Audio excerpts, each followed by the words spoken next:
Je vous rappelle que Justin Baldoni réclame 400 millions de dollars en dommages et intérêts après avoir accusé le trio d'extorsion civile, de diffamation, d'atteinte à la vie privée et d'autres accusations. Blake Lively et Ryan Reynolds nient ces accusations, tandis que l'attaché de presse de Blake Lively, Leslie Sloan, a demandé à être retiré du procès de Baldoni. Mais attendez, vous allez être surpris ou pas d'ailleurs, par la troisième entité qui demande à être retirée du procès. C'est maintenant Ryan Reynolds qui demande à être retiré du procès de Justin Baldoni dans la bataille juridique de sa femme Blake Lively. Et oui, Kiki demande à un juge de le retirer comme défendeur du procès en diffamation de 400 millions de dollars de Justin Baldoni, affirmant que l'argument de Justin Baldoni contre lui n'a aucune limite juridique et équivaut à, je cite, blesser les sentiments. Le dossier soumis mardi et obtenu par CNN affirme que le procès intenté par Justin Baldoni contre Ryan Reynolds et sa femme Blake Lively est basé sur 2 fois où Ryan Reynolds aurait qualifié Baldoni de prédateur, rien que ça. Dans le dossier, on peut lire « Monsieur Reynolds croit sincèrement, peut-être passionnément, que le comportement de Monsieur Baldoni reflète celui d'un prédateur », ajoutant que qualifier quelqu'un de prédateur équivaut à une opinion protégée par la Constitution.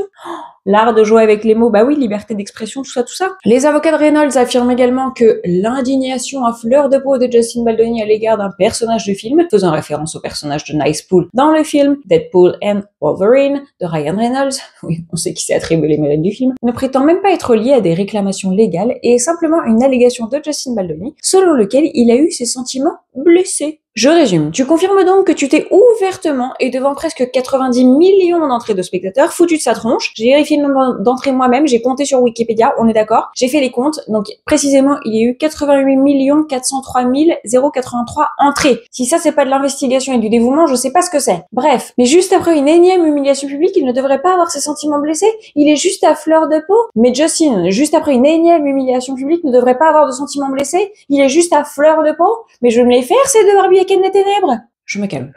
Dans la requête, les avocats de Blake Lively et Reynolds ont déclaré que bien que Lively ait poursuivi Baldoni et ses associés commerciaux pour harcèlement et représailles ultérieures, Reynolds n'a rien à voir avec la situation et que sa seule implication a été en tant que conjoint de soutien. Conjoint de soutien? Mais stop! C'est bien toi qui a commencé avant la prod à faire suer tout le monde en demandant à avancer le tournage. C'est bien toi aussi qui a réécrit une scène entière du film, la scène du rooftop, si jamais ça vous était sorti de l'esprit. C'est bien toi aussi qui a hurlé sur Justin Baldoni à propos du poids de ta femme, l'accusant de la fat shamer alors qu'il voulait juste un porté en toute sécurité. C'est toi aussi qui a conspiré pour que Justin ne puisse pas fouler le tapis en même temps que sa femme et toi. C'est toi qui t'es ouvertement moqué de son man bun, de son côté féministe dans ton propre film qui n'avait absolument rien à voir avec It Ends With Us. C'est toi qui as poussé l'agence WME, l'agence artistique qui les représentait tous les trois, et c'est toi qui les a poussés à lâcher Justin Baldoni. Et c'est toi, enfin, qui a traité à plusieurs reprises Justin de prédateur. Conjoint de soutien, je t'en foutrais, moi. Non mais mon gars, t'es mouillé jusqu'au cou. Mais en plus, ton comportement actuel en dit long sur votre mariage. Tu la soutiens justement, ta conjointe, ou pas, là? Tu la soutenais tant que t'avais pas la massue financière au-dessus de ta tête de linotte. Alors maintenant, on en arrive à de nouvelles rumeurs ou d'hypothèses, comme on veut, des Reynolds. Le couple pense que Ryan Reynolds est uniquement cité dans le procès car Steve Zarowitz, l'un des partenaires commerciaux de Justin Baldoni dans sa société de production Wayfarer Studios, qui a produit et cofinancé It Ends With Us avec Sony, je cite,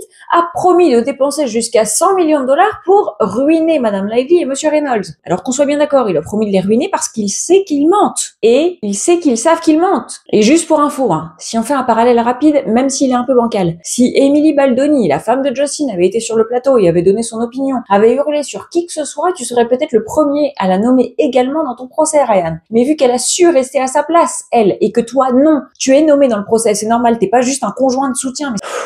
Je tiens à rappeler que dans le procès intenté par Baldoni contre le couple hollywoodien ainsi que contre l'attachée de presse Leslie Sloan, qui a aussi demandé à être retiré de l'affaire, Justin Baldoni a accusé Ryan Reynolds d'avoir aidé Blake Lively à détourner son film, quand je dis qu'on parle avec du langage de terroriste, et à faire échouer sa carrière. On va en savoir un petit peu plus avec les relevés téléphoniques, moi je vous le dis, j'y crois. Et je vous rappelle aussi que la façon dont Blake Lively a détourné le film It Ends With Us ressemble à la façon dont son mari a agi pour piquer la franchise Deadpool à Tim Miller, le directeur initial de la franchise.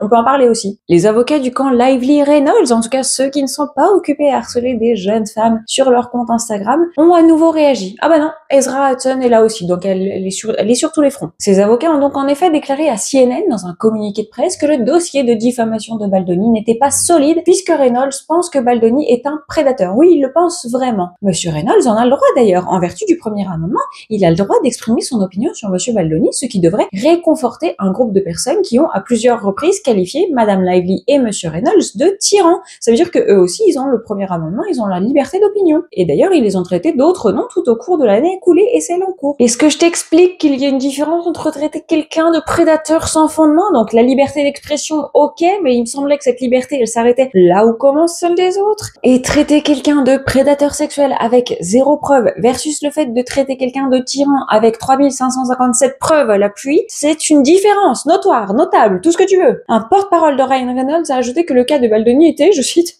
frivole, déclarant à CNN « Nous attendons avec impatience que cette action en justice soit rejetée ». Les avocats de Justin Baldoni et de Blake Lively ont tous deux déclaré qu'ils n'avaient pas l'intention de conclure un accord.